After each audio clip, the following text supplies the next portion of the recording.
Hello everyone, welcome to teaching Pathshala. मैं हूं आपके एजुकेटर ज्योति। आज इस सेशन में हम बात करने वाले हैं प्लांट फिजियोलॉजी के प्रीवियस ईयर क्वेश्चन के बारे में। ईयर लिया है हमने दिसंबर 2023 का, यानी लास्ट अटेम्प्ट का। इसमें जो हम क्वेश्चन डिस्कस करने वाले हैं वो क्वेश्चन है फ्रॉम शिफ्ट 1, तो एक डिटेल डिस्कशन होने वाला है। इतना ही नहीं, डेवलपमेंटल बायोलॉजी का from shift 1 and shift 2 in questions को ऑलरेडी सॉल्व करके जो है अवेलेबल कर दिया गया है, तो मेक श्योर आप प्लेलिस्ट को विजिट करके वहां से जरूर चेक कर लें। चलिए स्टार्ट करते हैं शिफ्ट 1 के प्लांट फिजियोलॉजी के क्वेश्चन।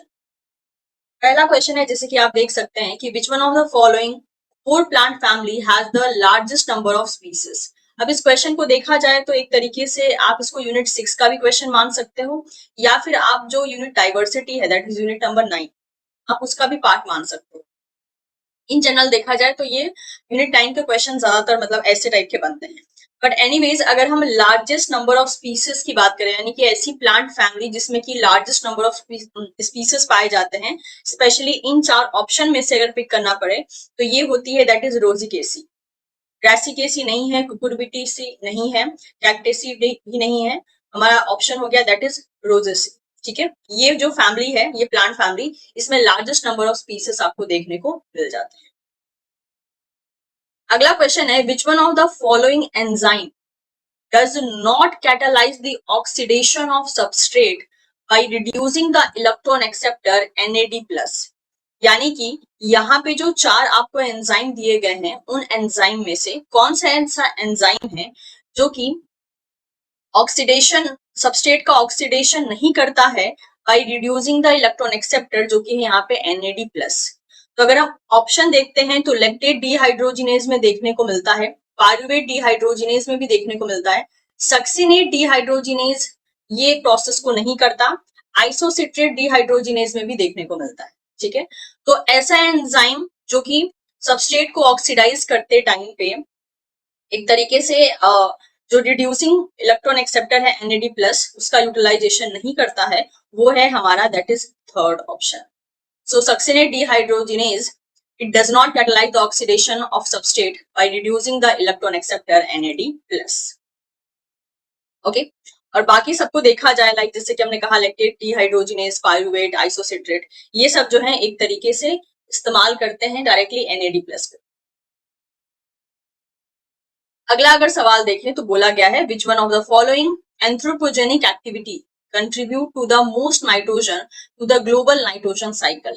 यानी कि यहाँ पे जो ऑप्शन गिवन है, ठीक है, इन एक्टिविटी में से कौन सी एक्टिविटी एक्चुअल में जो सबसे ज्यादा नाइट्रोजन ग्लोबल लेवल पे प्रोड्यूस होता है, that is in nitrogen cycle, उसमें कौन सबसे ज्यादा अपना रोल प्ले करता है। पहला ऑप्शन है industrial production of fertilizer, second is NOx production due to the combustion of fossil fuels, third is nitrogen fixation by soybean farming, and fourth is nitrogen fixation by cultivation of legumes excluding the soybean। तो अगर इस basis पे हम देखते हैं तो जो पहला ऑप्शन है कि जो इंडस्ट्रियल प्रोडक्शन होता है फर्टिलाइजर का, वो क्या करता है, वो सबसे ज्यादा कंट्रीब्यूट करता है नाइट्रोजन के लिए, that is mainly to the global nitrogen cycle. तो we can go with the first option. अगला क्वेश्चन है, in the model plant Arabidopsis thaliana, methionine is a precursor molecule in the biosynthesis of।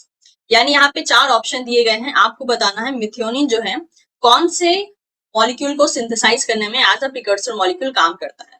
Options are alkaloid, glucosinolates, phenolics, terpenoids. तो देखा जाए तो जो glucosinolates होते हैं, ठीक है, इसमें जो है हमको methionine as a precursor amino acid देखने को मिलता है। जब ग्लूकोसिनोलेट का सिंथेसिस होता है तो उस टाइम पे सल्फर कंटेनिंग कंपाउंड मेनली जो है रोल प्ले करते हैं, जिसमें कि कौन चला आता है, दैट इज मिथियोनिन। तो मिथियोनिन जो है प्रिकर्सर अमाइनो एसिड की तरह काम करता है for the biosynthesis of glucosinolates. अगला क्वेश्चन है, which one of the following statement is not correct about the collenchyma. Collenchyma के लिए कौन सा यहाँ पे स्टेटमेंट करेक्ट नहीं है। पहला है, collenchyma cell wall are thick, yes, they require more glucose for their production, बिल्कुल सही बोला गया है। अगला है, कॉलेनकाइमा सेल्स आर रिजिड। तो रिजिड नहीं होते हैं, इनको देखा गया है कि ये थोड़े फ्लेक्सिबल होते हैं। तो फ्लेक्सिबल और रिजिडिटी तो एक साथ नहीं आती है, right. Collenchyma is usually produced in shoot tips and young petioles, बिल्कुल सही बोला है। Collenchyma is generally not present in the subterranean shoot and root, ये भी सही बोला है। इस बेसिस पे चलें अगर हम, तो हमारा सेकेंड ऑप्शन सही हो जाता है, जो कि सही नहीं दिया गया है regarding the collenchyma cell. So collenchyma cell are characterized by the unevenly thickened cell wall and able to stretch and elongate, which allow for the growth of the plant. So they are not rigid but rather flexible. अगला question sensory photobiology से है. Which one of the following statement is incorrect regarding the plant phytohormone, cyanobacterial phytohormone and bacterial phytohormone like protein. तो आपके पास जो है इसका information होना चाहिए कि फाइटोक्रोम जो यहाँ पे साइनोबैक्टीरिया का है, बैक्टीरियल फाइटोक्रोम है, प्लांट फाइटोक्रोम है, उनके कंपैरेटिव बेसिस पे आपको प्रॉपर्टीज पता होना चाहिए. तो बोला है phytochrome has 2 PRD domain in the C terminal moiety. चलिए देख लेते हैं, आपको मैं पिक्चर दिखा देती हूँ. देखिए बोला है फाइटोक्रोम के पास 2 पीआरडी डोमेन होते हैं सी टर्मिनल पे. तो ये है सी टर्मिनल डोमेन, ये है पहला पीआरडी डोमेन, ये है दूसरा पीआरडी डोमेन. ये स्टेटमेंट क्या हो गया, सही हो गया.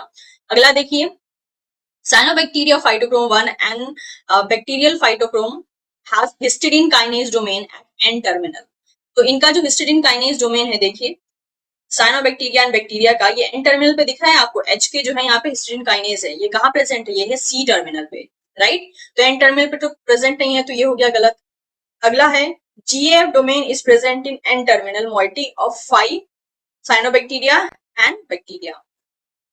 तो बोला है जीएफ डोमेन एन टर्मिनल पे प्रेजेंट रहते हैं तीनों के ही केस में, चाहे प्लांट हो, साइनोबैक्टीरिया हो या बैक्टीरिया हो. तो देखिए ये रहा एन टर्मिनल और ये रहा जीएफ डोमेन. तो देखिए तीनों के केस में ही जीएफ डोमेन कहाँ है, एन टर्मिनल पे ही प्रेजेंट है, राइट. तो इस बेसिस पे चले तो थर्ड ऑप्शन भी सही हो जाता है.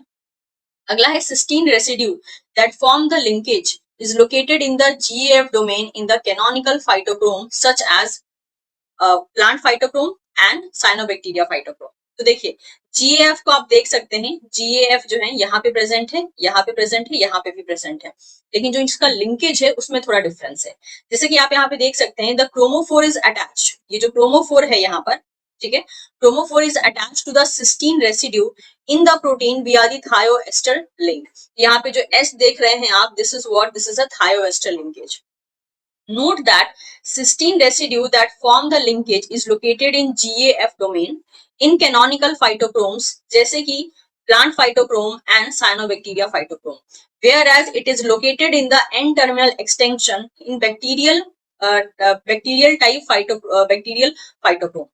तो अगर देखा जाए तो यहाँ पे जो कैनोनिकल बेसिस पे जो लिंकेज है जीएएफ डोमेन के साथ साथ, तो ये जो कैनोनिकल बेसिस पे देखने को मिल रहा है, ये हमें प्लांट के फाइटोक्रोम में देखने को मिल रहा है एंड साइनोबैक्टीरिया के फाइटोक्रोम में देखने को मिल रहा है.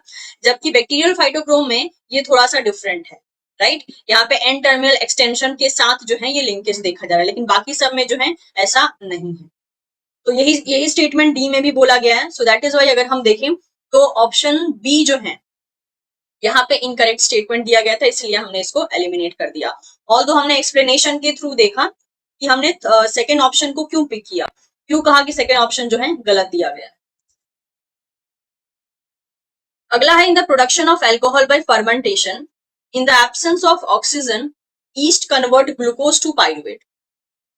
जब एल्कोहल का प्रोडक्शन होता है फर्मेंटेशन प्रोसेस के द्वारा, मेनली जब ऑक्सीजन का एब्सेंस रहता है, ईस्ट तब क्या करता है कि ग्लूकोज को पाइरुवेट में कन्वर्ट कर देता है एंड पाइरुवेट को इथेनॉल में कन्वर्ट करता है.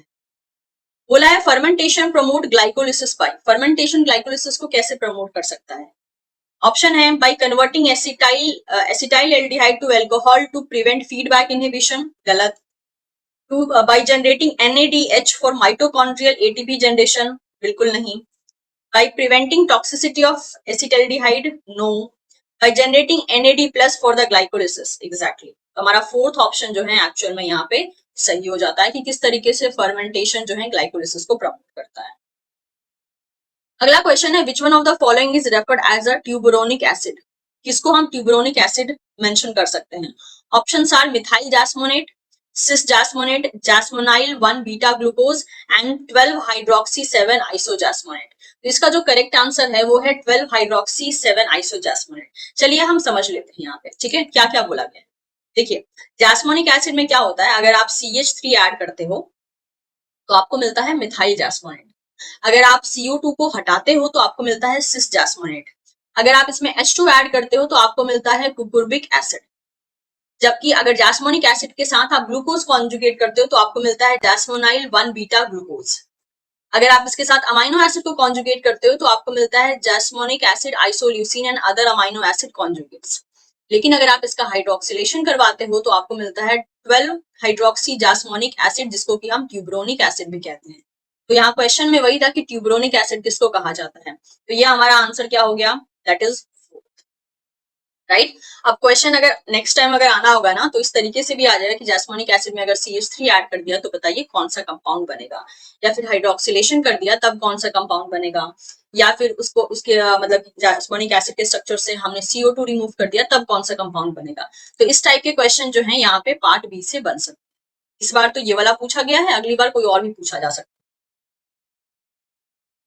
अगला क्वेश्चन है the defect in the major semi dwarf gene of rice SD1 lead to the cultivars with short thick clump and improved lodging resistance. The gene is related to which one of the following phytohormone? तो SD1 gene की बात हो रही है, बोला जा रहा है कि ये जीन किससे रिलेटेड है। तो देखा जाए तो ये जीन जो है एक्चुअल में जिब्रेलिक एसिड से रिलेटेड है। तो the major semi dwarf gene in the rice is SD1, that is green revolution gene, is associated with the gibberellins. Specifically, the SD1 genes is involved in the biosynthesis and responsiveness to the gibberellins. So we can go with the very first option. अगला question again metabolism से, mainly glycolysis से पूछा गया है। In mammalian cell undergo active glycolysis, what would be the effect of sudden increase in the concentration of metabolites AMP, citrate, ATP and glucose 6 phosphate? आपको all correct option को pick करना है। अब देखिए, अब इस केस में आपको पता होना चाहिए कि जो इंटरमीडिएट एंजाइम्स काम करते हैं ना, वो एंजाइम्स किसके प्रेजेंस में पॉजिटिव रिस्पॉन्स देते हैं यानी कि पाथवे को आगे बढ़ने देते हैं, और किसके प्रेजेंस में पाथवे को रोक देते हैं यानी हॉल्ट कर देते हैं। ठीक है, तो आपके पास ऑप्शन में है यहाँ पे अगर देखा जाए AMP, citrate, ATP, glucose 6 phosphate. तो आपको पता होगा इन केस अगर आपने डिटेल में पढ़ा है, अदरवाइज मैं आपको एक पिक्चर दिखा दूंगी जिससे रिलेटेड लेक्चर ऑलरेडी टीचिंग पाठशाला पे अवेलेबल है, यानी कि आप ग्लाइकोलिसिस चैप्टर देखेंगे आपको इजीली समझ में आ जाएगा। अगर हम AMP की बात करते हैं ना तो ये साइकिल को क्या करता है, स्टिमुलेट करता है, यानी कि AMP रहेगा तो साइकिल आगे बढ़ेगी। ठीक है, दूसरी तरह अगर देखा जाए सिट्रेट, तो ये पाथवे को क्या करेगा, ये इनहिबिट करेगा। ATP की बात की जाए तो ये भी अगर प्रेजेंट रहता है तो ये इनहिबिट करेगा। एंड ग्लूकोज 6 फॉस्फेट की अगर बात करें तो अगर ये प्रेजेंट रहता है तो ये भी क्या करेगा, एक तरीके से जो है इनहिबिट करेगा। राइट, तो अब देख लीजिए यहाँ पे ऑप्शन में बोला है इंक्रीज ATP इनहिबिट ग्लाइकोलिसिस, बिल्कुल सही बोला है। अगर ATP को आप इंक्रीज कर देते हो तो ग्लाइकोलिसिस रुक जाएगी। कैसे रुकेगी बताया जाएगा अभी आपको। इंक्रीज AMP स्टिमुलेट ग्लाइकोलिसिस, ये भी बिल्कुल सही है। AMP अगर प्रेजेंट रहता है तो ग्लाइकोलिसिस स्टिमुलेट होगी। अगला है increase citrate and glucose 6 phosphate stimulate glycolysis, बिल्कुल नहीं, ये क्या बोला है, ये यहाँ पे इनहिबिट होगा। अगला है increased AMP and citrate inhibit glycolysis, no. Increase AMP stimulate करेगा, सिट्रेट जो है एक तरीके से रोकने का काम करेगा। तो इस बेसिस पे अगर हम चलते हैं तो हमारा आंसर हो गया that is A and B। Right, तो सीधी सी बात है कि जिस प्रोडक्ट के लिए साइकिल चल रही है अगर वो प्रोडक्ट रहता है तो वो पाथवे में इनहिबिशन का काम करेगा, अगर वो ऑलरेडी काफी अमाउंट में है तो। और जिसके थ्रू बनाया जा रहा है यानी कि जो रॉ मटेरियल की तरह काम करेगा अगर वो रहता है तो उससे पाथवे आगे स्टिमुलेट होती है। अब जैसे कि आप देख सकते हैं यहाँ पे अगर हम एंजाइम की बात करते हैं, जैसे कि हो गया हेक्सोज काइनेज, तो हेक्सोज काइनेज जो है अगर AMP रहता है तो उस टाइम पे पॉजिटिव एक्ट करेगा और पाथवे को देखिए आगे बढ़ाएगा। ठीक है, लेकिन अगर मान लीजिए कि उस टाइम अगर G6P है, ग्लूकोज 6 फॉस्फेट है और ATP है, तो उस केस में क्या होगा, उस केस में जो है ये पाथवे को आगे नहीं बढ़ा पाएगा यानी कि पाथवे का इनहिबिशन हो जाएगा। तो हमें ग्लूकोज 6 फॉस्फेट यहाँ से मिल गया, राइट, और AMP हमने देखा कि एक्टिवेट हो रहा है। अगला अगर एंजाइम देखते हैं दैट इज फॉस्फोफ्रुक्टोकाइनेज 1, तो ये क्या करेगा, मान लीजिए कि AMP प्रेजेंट है तो पाथवे आगे बढ़ेगा, फ्रुक्टोज 2,6 बिस फॉस्फेट प्रेजेंट है तो पाथवे आगे बढ़ेगा। लेकिन अगर ATP प्रेजेंट है या सिट्रेट प्रेजेंट है या H+ प्रेजेंट है तो पाथवे आगे नहीं बढ़ेगा, इनहिबिट हो जाएगा। Same goes with pyruvate kinase, अगर AMP प्रेजेंट है तो पाथवे आगे बढ़ेगा, राइट, स्टिमुलेट होगा पाथवे। लेकिन ATP, एसिटाइल कोए, एलेनिन ये सब प्रेजेंट है तो पाथवे क्या होगा, नेगेटिवली रेगुलेट हो जाएगा यानी कि इनहिबिट हो जाएगा। अब इसी पे देखिए घुमा के क्वेश्चन किया गया है। आप सोचिए अगर ये एंजाइम सारे ग्लाइकोलिसिस में काम कर रहे हैं तो अगर इन एंजाइम से रिलेटेड चाहे कोई ऐसे फैक्टर हैं जो कि पाथवे को एक्टिवेट करें या फिर इनहिबिट करें, तो ऐसे फैक्टर को अगर आप इंट्रोड्यूस करोगे तो वो डायरेक्टली क्या करेंगे, इन्हीं एंजाइम पे इफेक्ट करेंगे। राइट। तो आप चाहें तो इसका डिटेल डिस्कशन देख सकते हैं ग्लाइकोलिसिस के चैप्टर को टीचिंग पाठशाला पे सर्च कर लीजिएगा, वहां पे इसका रेगुलेशन समझाया गया है कि ग्लाइकोलिसिस का रेगुलेशन कैसे होता है। इसीलिए जो है हमने यहाँ पे आंसर आउटपुट किया है। अगला क्वेश्चन है अगेन फोटोसिंथेसिस से है। Given below are certain statement regarding the light absorption by chlorophyll pigment molecule in the green leaf. आपको बताना है करेक्ट स्टेटमेंट। पहला है the absorption of photon by pigment molecule convert it from its lower state to the excited state. ये तो बिल्कुल सही statement है, बहुत जनरल स्टेटमेंट बोला गया है कि जब फोटोन ऑफ लाइट को एब्जॉर्ब किया जाता है पिगमेंट मॉलिक्यूल के द्वारा, वो क्या करते हैं, वो लोअर स्टेट से हायर स्टेट यानी एक्साइटेड स्टेट में कन्वर्ट कर देते हैं, तो बिल्कुल सही है। अगला है इंटरनल कन्वर्जन और relaxation of pigments convert higher excited state to the lower excited state with a concomitant loss of the energy as a heat. ये भी सही है। जो एनर्जी मतलब वापस से एक्साइटेड स्टेट से जब लोअर स्टेट में आया जाता है तो जो वहां पे एनर्जी लूज होती है वो हीट फॉर्म में लूज होती है, राइट। ये भी सही बोला गया है, ट्रू। अगला है द लाइट री emitted from lower excited state of a chlorophyll molecule is fluorescence. बिल्कुल फ्लोरेसेंस प्रोसेस यही होता है जब लाइट को री एमिट किया जाता है lower excited state of chlorophyll से, ठीक है।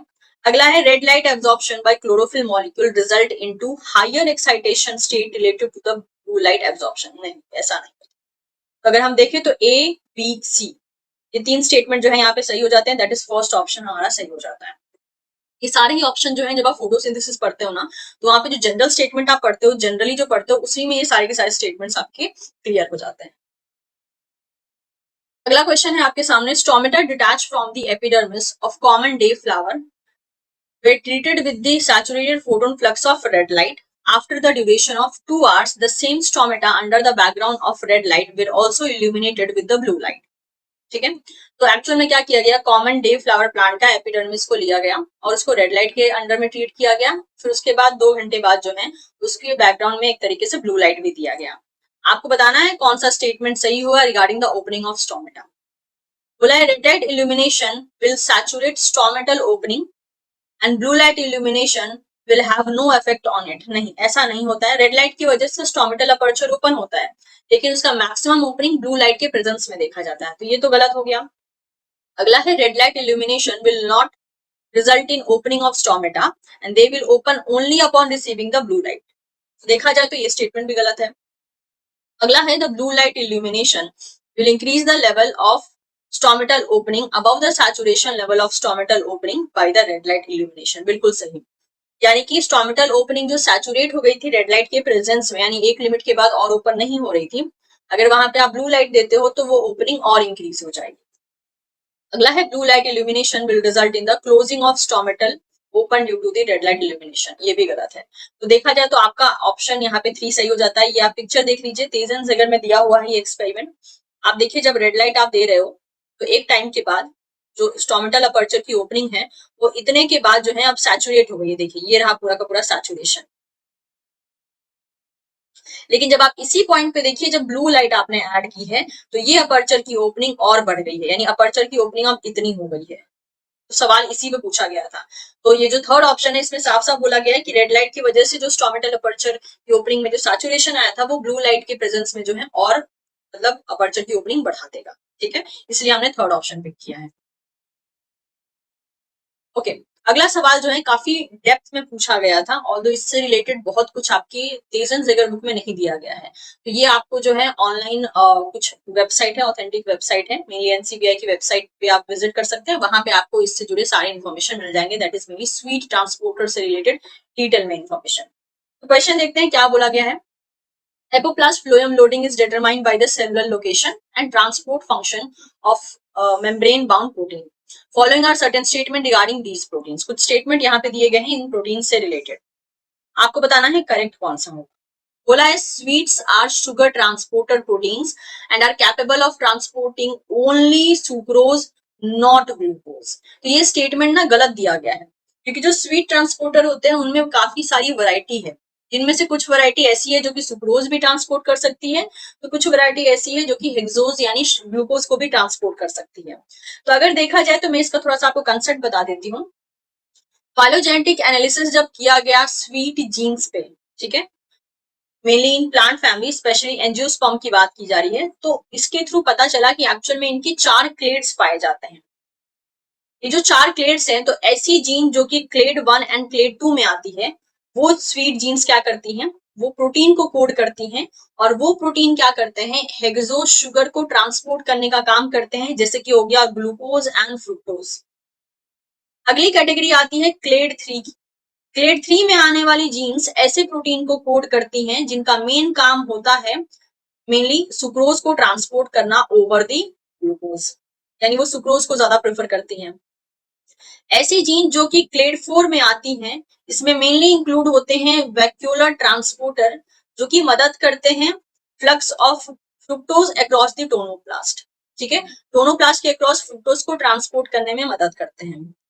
क्लेड 5 को जो है mainly mammals, chlamydomonas and C elegans में देखा गया है, प्लांट में जो है मेनली इसको नहीं देखा गया है। अब अगर हम डिटेल में यहाँ पे समझें कि किस क्लेड में कौन चला आता है, तो क्लेड 1 एंड 2 की बात करते हैं। तो क्योंकि हम बात कर रहे हैं स्वीट जीन्स की, तो क्लेड 1 में अगर देखा जाए तो स्वीट 1, 2, 3 चली आती हैं, that is Arabidopsis sweet 1 gene, 2 and 3 चली आती हैं। और स्पेशली कौन सा है, दैट इज क्लास या क्लेड 1 में। ठीक है, क्लेड 2 की बात करते हैं तो इसमें चली आती हैं, टोटल 5 मेंबर चले आते हैं, that is sweet 4, 5, 6 and 7 as well as 8। ये 5 जो है यहाँ पर एक तरीके से मेंबर्स चले आते हैं। क्लेड 3 की अगर हम बात करते हैं तो क्लेड 3 में चले आते हैं यहाँ पे, that is sweet 9, 10, 11, 12, 13, 14 and 15, 7 members होते हैं। और क्लेड 4 की बात करते हैं तो क्लेड 4 में चले आते हैं 2 मेंबर, दैट इज 16 एंड 17। ठीक है, तो ये हमने डिटेल में समझ लिया इसके बारे में, लेकिन इतना ही इंफॉर्मेशन काफी नहीं है, आपको अच्छे से शुगर ट्रांसपोर्ट के कंसेप्ट क्लियर रहने चाहिए। अब देखिए क्वेश्चन क्या बोला गया है, sweets are sugar transporter protein and are capable of transporting only sucrose not glucose. तो अभी अभी हमने देखा कि हमारे पास ऐसे भी जीन है जो कि ऐसे प्रोटीन को कोड करते हैं जो कि ग्लूकोज एंड फ्रुक्टोज को भी ट्रांसपोर्ट कर सकते हैं। तो ये क्या हो गया, इसलिए ये गलत हो गया। अब ए गलत हो गया तो देखिए ए इधर भी है, इधर भी है और इधर भी है। और तो अभी तक हमने बीसीडी ऑप्शन पढ़ा भी नहीं है, फिर भी हमारे पास सही आंसर चला आया है, that is B C D. पर देख लेते हैं कि ये सही क्यों है। बी ऑप्शन में बोला है double mutant of Arabidopsis, that is sweet 11 and sweet 12, जो कि कहां पे पाए जा रहे हैं, क्लेड 3 में। ठीक है, result in the carbohydrate accumulation in the source leaf and slower export of photoassimilate। तो देखिए क्लेड 3 का मेन काम क्या है, सुक्रोज को ट्रांसपोर्ट करना, राइट। तो अगर स्वीट 12 एंड स्वीट 11 में म्यूटेशन हो जाए तो क्या होगा, यही सुक्रोज ट्रांसपोर्ट नहीं होगा। सुक्रोज क्या होता है, फोटो एसिमिलेट्स की तरह काम करते हैं, ट्रांसपोर्ट फॉर्म है, जिसकी वजह से क्या होगा, कार्बोहाइड्रेट एक्यूमुलेट होने लगेगा। तो इस हिसाब से चलते हैं तो हमको तो ये ऑप्शन सही लग रहा है। अगला देखिए H plus symport mechanism load sucrose और polyols in the sieve element companion cell complex. Yes, यहीं पे लोडिंग होती है, तो ये क्या हो गया, ये ट्रू हो गया। अगला है several clades of sucrose H plus importers like SUTs and SUCs are localized to the plasma membrane of minor vein of sieve element companion cell and participate in the apoplastic loading। तो ये भी statement क्या है, true है। मैं आपको इसके examples दिखा देती हूँ। ये देखिए, ये इतने सारे जो है सुक्रोज H प्लस इम्पोर्टर है जिनका location sieve element and companion cell में है अलॉन्ग विद द स्पीसीज, और कैरियर्स के नाम क्या क्या है, like SUT 1, SUT 2, SUT 4 and SUC2। तो इसी के बारे में जो है फोर्थ स्टेटमेंट बोला गया था, इसलिए हमने इसको ट्रू किया है। तो देखा जाए तो BCD सब सही हो गया, यानी थर्ड ऑप्शन हमारा सही हो जाता है। अगला क्वेश्चन है हमारा मैच द फॉलोइंग, जो कि काफी ज्यादा इजी है। आपको यहाँ पे कॉलम एक्स में जो है हार्मोन बताए गए हैं, फाइटो हार्मोन है, और कॉलम वाई में प्रिकर्सर मॉलिक्यूल है। तो अगर देखा जाए तो ऑक्सिन का किसके साथ मैच हो जाएगा, ऑक्सिन का प्रिकर्सर मॉलिक्यूल देखा जाए तो ट्रिप्टोफैन हो जाएगा। साइटोकाइनिन की बात करें तो ये हो जाएगा क्या, दैट इज एडिनोसिन मोइटी, यानी बी का हो गया सेकेंड। सी की बात करें इथिलीन, तो इसका हो जाएगा 1 अमाइनो साइक्लोप्रोपेन 1 कार्बोक्सिलिक एसिड, जिसे हम बोलते हैं ACC। और डी हो गया हमारे पास जिब्रेलिन्स, जो कि क्या हो जाएगा, जीरेनाइल जीरेनाइल पायरोफॉस्फेट, यानी GPP1। तो ए का 3 हो गया, बी का 2 हो गया, सी का 4 एंड डी का 1, यानी कि थर्ड ऑप्शन। अगला क्वेश्चन है C2 साइकिल से। फोटो रेस्पिरेशन और C2 cycle take place in a 3 distinct organelles in the plant cell. Following are certain statement related to the C2 cycle. आपको बताना है करेक्ट स्टेटमेंट। पहला है reduced ferredoxin and ATP are required for the photorespiration and assimilation of resulting NH3। बिल्कुल सही, दोनों की ही requirement होती है, ATP की भी एंड फेरिडॉक्सिन की भी। तो ये सही है, ये सही है, तो फिर ये हट गया, राइट। इसके हटते ही देखिए डी ऑप्शन अपने आप हट गया, क्योंकि डी ऑप्शन बचे हुए ऑप्शंस में है ही नहीं। सेकेंड है photosynthetic electron transport provide energy rich ATP and NADPH for the photo respiration. नहीं, बिल्कुल नहीं, ये गलत बोला गया है। अगला है glutamate is translocated from chloroplast to the peroxisome while alpha ketoglutarate is translocated from peroxisome to the chloroplast. ये बिल्कुल सही बोला है। अगर आप बहुत डिटेल वर्जन वाला C2 साइकिल देखेंगे ना, तो आपको ये वाले स्टेप्स भी देखने को मिलेंगे, जहां पे ग्लूटामेट एंड अल्फा कीटोग्लूटारेट का लोकलाइजेशन आपको देखने को मिल जाएगा।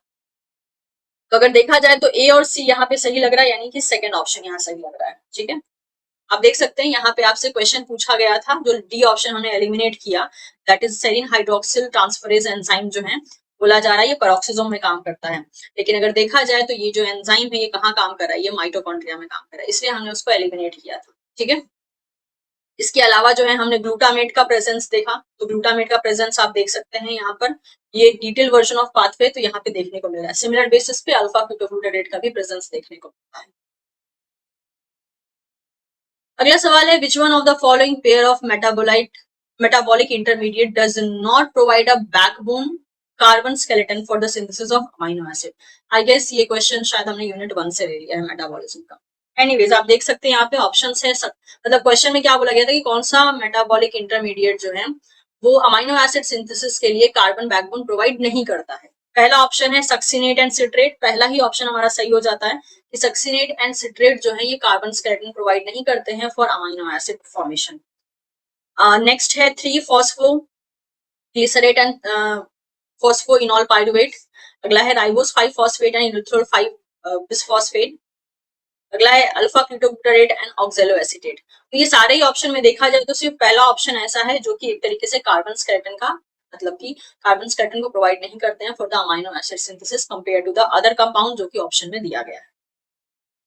Okay, so with this we are done with the shift 1 plant physiology question. उम्मीद करती हूँ कि आपको जो है ये सारे एक्सप्लेनेशन पसंद आए होंगे। अगर आपको मेरी कोशिश पसंद आई हो तो आप वीडियो को लाइक कर सकते हैं, इससे आप अपने दोस्तों के साथ शेयर कर सकते हैं, and don't forget to subscribe teaching Pathshala for more such video updates. Thank you so much everyone, will see you soon in the next session.